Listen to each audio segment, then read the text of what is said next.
अब हम आते हैं क्वेश्चन नंबर 3 की तरफ। क्वेश्चन नंबर 3 है the three sides of a triangle are of measure 8, x and 17 respectively. For what value of x will it become base of right angle triangle. कहते हैं हमारे पास एक ट्राइंगल है और उसकी साइड्स हमारे पास क्या है, एक 8 है, 8 x है और एक 17 है। ठीक है, तो आप x की वैल्यू फाइंड करें अगर वो राइट एंगल ट्राइंगल की बेस हम रखें तो।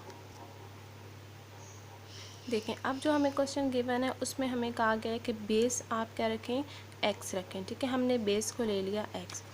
अब एक वैल्यू हमारे पास 8 रह गई थी और एक 17, तो ग्रेटर वैल्यू हमारे पास हाइपोटेन्यूज होती है, इसलिए हमने 17 हाइपोटेन्यूज रख लिया और परपेंडिकुलर को हमने रख लिया 8। इसी के मुताबिक हमने ट्रायंगल भी ड्रॉ किया, बेस में x, 8 और 17।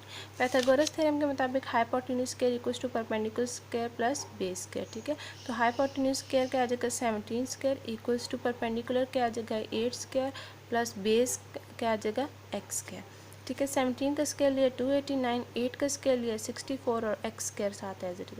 अब 64 यहाँ ऐड हो रहा है, दूसरी तरफ जाके माइनस हो जाएगा, माइनस हुआ तो हमारे पास बच गया 225 इक्वल्स टू एक्स स्क्वायर। दोनों साइड पे स्क्वायर रूट लिया, स्क्वायर रूट लेने के बाद x का स्क्वायर रूट और स्क्वायर ख़त्म हो जाएगा और हमारे पास 225 का जब हम स्क्वायर रूट लेंगे तो 15, यानी कि हमारी बेस की वैल्यू क्या आ जाएगी, 15।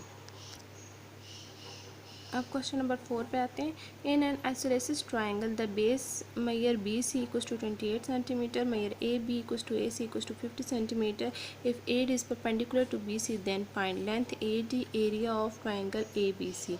अब आइसोलेसिस ट्राइंगल हमारे पास क्या होता है, जिसकी दो साइड्स इक्वल होते हैं। कहते हैं हमारे पास आइसोलेसिस ट्राइंगल है जिसकी बेस हमारे पास क्या है, 28 सेंटीमीटर है और हमारे पास उसकी दो साइड्स जो हैं वो दोनों क्या है, 50 सेंटीमीटर। आप फाइंड करें ए डी की लेंथ और ए बी सी की, और कंडीशन एक इसमें दी हुई है कि ए डी परपेंडिकुलर है बी सी पे।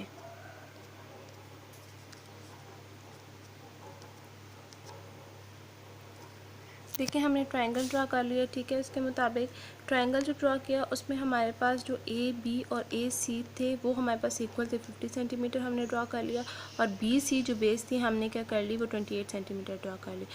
फिर हमारे पास एक कंडीशन थी ए डी परपेंडिकुलर है बी सी पे। जब हमने ए डी ड्रा किया बी सी पे परपेंडिकुलर, तो इसने क्या किया कि बी सी को दो इक्वल पार्ट्स में डिवाइड कर दिया। ठीक है, अगर ये 28 सेंटीमीटर था तो एक साइड 14 सेंटीमीटर आ जाएगी और दूसरी साइड भी 14 सेंटीमीटर आ जाएगी।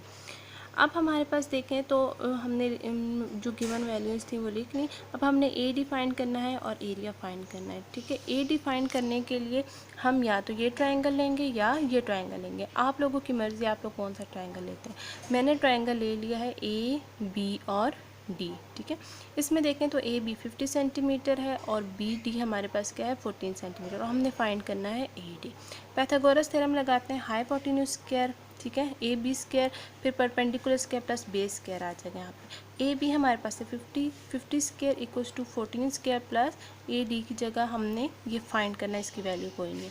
50 का स्क्वायर लिया तो 2500 आ गया हमारे पास, 14 का स्क्वायर लिया 196 और मेयर ए डी का स्क्वायर एज इट इज़ है।